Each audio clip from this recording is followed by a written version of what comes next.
وَيَوْمَ تَشَقَّقُ السَّمَاءُ بِالْغَمَامِ وَنُزِّلَ الْمَلَائِكَةُ تَنزِيلًا۔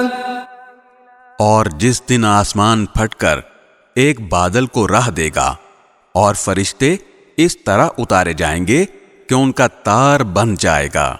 الملك يومئذ الحق للرحمن وكان يوما على الكافرين عسيرا۔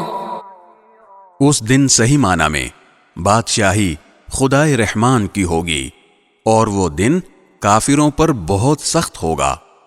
وَيَوْمَ يَعَضُّ الظَّالِمُ عَلَى يَدَيْهِ يَقُولُ يَا لَيْتَنِي اتَّخَذْتُ مَعَ الرَّسُولِ سَبِيلًا۔ اور جس دن ظالم انسان حسرت سے اپنے ہاتھوں کو کاٹ کھائے گا اور کہے گا کاش میں نے پیغمبر کی ہمراہی اختیار کر لی ہوتی۔